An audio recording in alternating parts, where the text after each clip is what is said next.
नमस्कार, मैं नवीन कुमार। आइए डालते हैं एक नज़र आज की खबरों पर। सीएम नीतीश कुमार ने घोषणा की है कि सहायक उर्दू अनुवादकों के पदों के बढ़ाकर दोगुना किया जाए। इससे सहायक उर्दू अनुवादकों की अब इनकी संख्या बढ़कर 3306 हो जाएगी। यह सहायक उर्दू अनुवादकों की वर्ष 2005 से पहले की संख्या के 7 गुना से भी अधिक हो जाएगी। मुख्यमंत्री ने 715 सहायक उर्दू अनुवादकों को नियुक्ति पत्र देने के दौरान उन्होंने यह घोषणा की। इस दौरान उपस्थित 50 सहायक उर्दू अनुवादकों को नियुक्ति पत्र दिया गया। शेष को जिलों में नियुक्ति पत्र बांटा जाएगा। मुख्यमंत्री ने कहा कि वर्ष 2000 पहले से सहायक उर्दू अनुवादकों के मात्र 449 पद थे, जो ज़रूरत के हिसाब से काफ़ी कम थे। वर्ष 2018 में 1204 नए पद स्वीकृत किए गए। इसे बढ़ाकर अब दोगुना कर दिया गया है। मुख्यमंत्री ने कहा कि आज बहुत ही खुशी की बात है कि 715 सहायक उर्दू अनुवादकों को नियुक्ति पत्र दिया जा रहा है। मैं सभी नवनियुक्त सहायक उर्दू अनुवादकों को बधाई देता हूं। उर्दू अनुवादक उर्दू निदेशालय के तहत कार्य करते हैं, जो मंत्रिमंडल सचिवालय विभाग के अधीन आता है। ये कर्मी जिला, अनुमंडल और प्रखंड स्तरों के कार्यालयों में उर्दू लिखने पढ़ने, उर्दू भाषा के प्रचार प्रसार का कार्य करते हैं। बिहार में झुलसाने वाली गर्मी का कहर, लू के थपेड़ों से जनजीवन बेहाल, तापमान 40 डिग्री के पार। बिहार में इस साल गर्मी ने मार्च के महीने में ही अपना रौद्र रूप दिखाना शुरू कर दिया है। पिछले 2 दिनों से तेज धूप और लू के थपेड़ों ने लोगों को घरों में कैद होने पर मजबूर कर दिया है। मौसम विभाग के अनुसार अधिकतम तापमान 38 से 40 डिग्री सेल्सियस के बीच रहने की संभावना है, जिससे राज्य के कई जिलों में हॉट डे की स्थिति बनी रही। राज्य में पछुआ हवाओं का दबदबा बना हुआ है, जिससे तापमान में मामूली गिरावट के बावजूद गर्मी की तीव्रता कम नहीं हो रही है। कैमूर, बक्सर, भोजपुर, औरंगाबाद, रोहतास, गया, पटना, वैशाली समेत कई जिलों की हवा की गति 30 किलोमीटर घंटा तक पहुंच सकती है, जिससे लू का एहसास और बढ़ सकता है। वहीं उत्तर पूर्वी जिलों जैसे सुपौल, अररिया, किशनगंज, सहरसा, मधेपुरा, पूर्णिया और कटिहार में हवा की दिशा पूर्वी रहने की संभावना है। मौसम विभाग के अनुसार बिहार में गर्मी का असर अगले कुछ दिनों तक जारी रहेगा। तापमान में मामूली उतार चढ़ाव हो सकता है, लेकिन राहत मिलने की संभावना नहीं है। विशेषज्ञों का कहना है कि आने वाले दिनों में पछुआ हवाएं और गर्मी का असर और तेज हो सकता है, जिससे लोगों को सतर्क रहने की जरूरत है। बिहार पहुंचते ही केंद्रीय गृह मंत्री ने राजद पर किया चोट, कहा जहां जाइए लालू के कार्यकाल को याद कराइए। केंद्रीय गृह मंत्री अमित शाह पटना पहुंचे हैं। पटना एयरपोर्ट पहुंचते ही उनका भव्य स्वागत किया गया। उनका यह बिहार दौरा आने वाले बिहार विधानसभा चुनाव के लिहाज से काफी महत्वपूर्ण माना जा रहा है।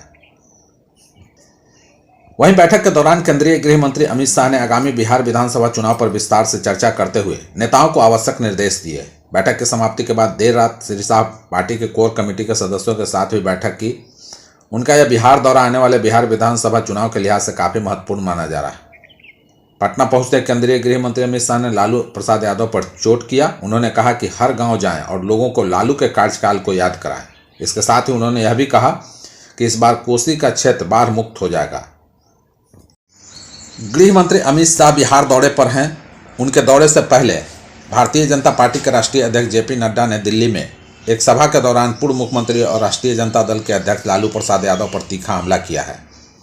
इसके साथ ही उन्होंने मुख्यमंत्री और जदयू के राष्ट्रीय अध्यक्ष नीतीश कुमार की जमकर सराहना की। नड्डा के इस बयान के बाद बिहार में सियासी माहौल गर्म हो गया है।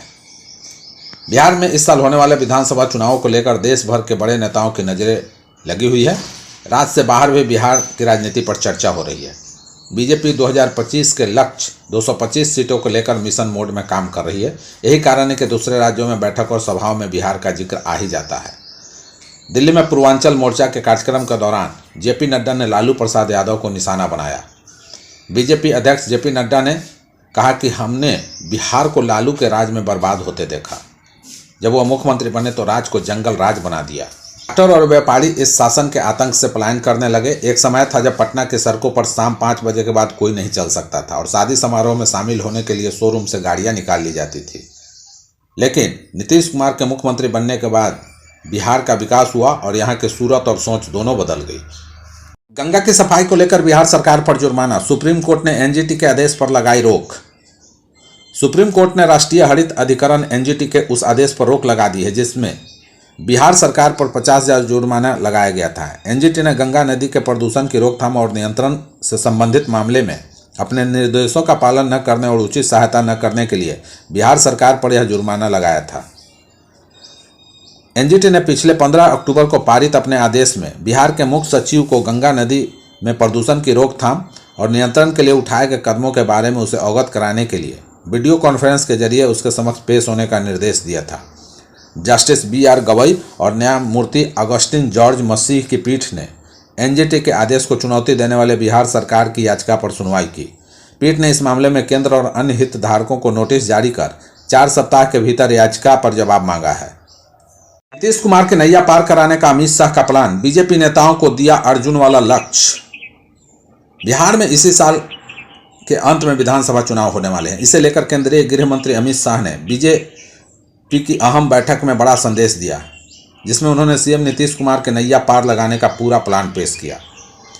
सूत्रों से मिली जानकारी के मुताबिक अमित शाह ने साफ कहा कि इस बार विधानसभा चुनाव में केवल बीजेपी की नहीं बल्कि पूरे एनडीए की जीत सुनिश्चित करनी है। उन्होंने कार्यकर्ताओं से अपील की कि बीजेपी का हर नेता और कार्यकर्ता सहयोगी दलों के उम्मीदवारों को अपना उम्मीदवार मानकर उनकी जीत के लिए दिन रात मेहनत करें। अमित शाह ने बैठक में प्रधानमंत्री नरेंद्र मोदी के विजन पर भी खास जोर दिया। उन्होंने कहा कि अगले 5 साल में बाढ़ मुक्त बिहार बनाना पीएम मोदी का संकल्प है और इसके लिए वह अंतर्राष्ट्रीय स्तर पर काम कर रहे हैं। शाह ने दावा किया कि 5 साल बाद कोई भी यह नहीं कह पाएगा कि बिहार में बाढ़ की त्रासदी है। इसके लिए बिहार में प्रचंड जीत हासिल करना जरूरी है। गृह मंत्री ने कार्यकर्ताओं को नसीहत दी कि अगर कहीं कोई मतभेद है तो उसे खत्म कर अर्जुन की तरह सिर्फ बूथ जीतने का लक्ष्य देखना है। उन्होंने कहा कि पीएम मोदी के नेतृत्व में बिहार के लिए जो काम हुआ है उसे जनता के बीच लाने की जरूरत है। साथ ही पिछले 2 दशकों में बीजेपी के सरकार के दौरान हुए विकास कार्यों को भी लोगों तक पहुंचाना होगा। पटना से बख्तियारपुर जाना हुआ और भी महंगा, NHAI ने बढ़ाया टोल टैक्स।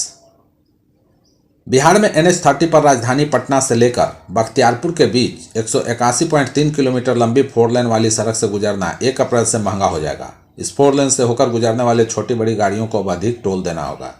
दरअसल NH30 पर दीदारगंज स्थित टोल प्लाजा पर पहले की तुलना में अब 3 से 3.5% अधिक टोल का भुगतान करना होगा।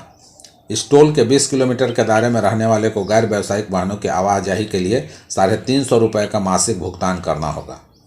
इसके लिए एक बार में ही भुगतान कर मासिक पास बनाया जाता है। दीदारगंज टोल पर बढ़ाए गए टोल टैक्स की जानकारी पटना बख्तियारपुर टोल प्लाजा के प्रबंधक प्रभाकर सिंह ने दी। उन्होंने कहा कि NHAI द्वारा लिए गए फैसले को 1 अप्रैल की आधी रात से लागू किया जाएगा। इस टोल से फिलहाल 24 घंटे में करीब 17 से 19 हज़ार छोटी बड़ी गाड़ियों की आवाजाही रहती है। लगन शुरू होने पर गाड़ियों की संख्या बढ़कर लगभग 20 हज़ार तक पहुंच जाती है। उन्होंने आगे कहा कि सभी गाड़ियों में फास्ट टैग लगा है। फास्ट टैग के माध्यम से ही टोल टैक्स काटा जाता है। टोल प्लाजा के प्रबंधक प्रभाकर सिंह ने कहा कि सभी तरह के सरकारी वाहन, सेना के वाहन, एम्बुलेंस, 100 वाहन, पुलिस वाहन, डाक विभाग के वाहन आदि को बिना टैक्स दिए टोल पार करने की अनुमति है। पप्पू यादव पर राजनीतिक मेढक का तंज, पीके का दावा, बिहार में मुस्लिम वोटरों को मिलेगा राजद से बेहतर विकल्प।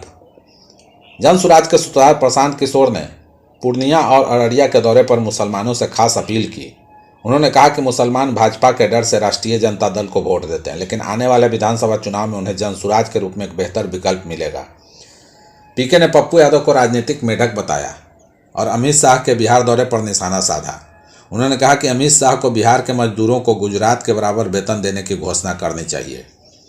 प्रशांत किशोर ने कहा कि राजद सिर्फ 38% मतदाताओं की बात करती है, वहीं जनसुराज पूरे 100% बिहार के लोगों की बात कर रही है। उन्होंने कहा कि इस 100% में वो 38% लोग भी शामिल हैं जो राजद के समर्थक हैं। पीके का मानना है कि बिहार में लगभग 60% जनता बदलाव चाहती है और एक नया विकल्प चाहती है, चाहे वो किसी भी दल के समर्थक हो। पीके ने पूर्णिया के सांसद पप्पू यादव पर भी टिप्पणी की। उन्होंने उन्हें राजनीतिक मेढक बताया। उन्होंने कहा कि पप्पू यादव बरसाती मेढक हैं, उनका काम बारिश में बाहर निकलकर टर्राना है। राष्ट्रीय जनता दल के प्रमुख लालू प्रसाद, उनकी पत्नी राबड़ी देवी और बेटे तेजस्वी यादव की एक अदालत से भारतीय रेलवे खान पान एवं पर्यटन निगम 2004 से 2014 के बीच हुई कथित अनियमितताओं से जुड़े भ्रष्टाचार के एक मामले में उन्हें बरी करने का आग्रह किया। तीनों ने विशेष न्यायाधीश विशाल गोगने के समक्ष दलीलें पेश करते हुए दावा किया कि सीबीआई का मामला चुनिंदा लोगों को आरोपी बनाने पर आधारित है और उन पर लगाए गए आरोप झूठे हैं। उन्होंने मामले में आरोप तय करने के लिए हुई बहस के दौरान वरिष्ठ अधिवक्ता मनिंदर सिंह के माध्यम से अपनी दलीलें पेश की। लालू, राबड़ी और तेजस्वी के खिलाफ आपराधिक साजिश, धोखाधड़ी और भ्रष्टाचार सहित विभिन्न अपराधों के लिए आरोप पत्र दाखिल किया गया है। जिनके लिए अधिकतम 7 साल की जेल की सजा का प्रावधान है। तीनों ने न्यायाधीश के समक्ष दावा किया कि सीबीआई की ओर से उनके खिलाफ लगाए गए आरोप झूठे, चयनात्मक प्रवृत्ति के प्रायोजित हैं। उन्होंने कहा कि सीबीआई के पास उन पर मुकदमा चलाने के लिए सबूतों का अभाव है। क्या था मामला? सीबीआई की ओर से दाखिल आरोप पत्र के मुताबिक 2004 से 14 के बीच एक साजिश रची गई, जिसके तहत पुरी, ओडिशा और रांची, झारखंड में स्थित भारतीय रेलवे के बीएनआर होटल को पहले आईआरसीटी को हस्तांतरित किया गया था। बाद में पटना स्थित सुजाता होटल्स प्राइवेट लिमिटेड को पट्टे पर इनके संचालन और रख रखाव का जिम्मा दे दिया गया था।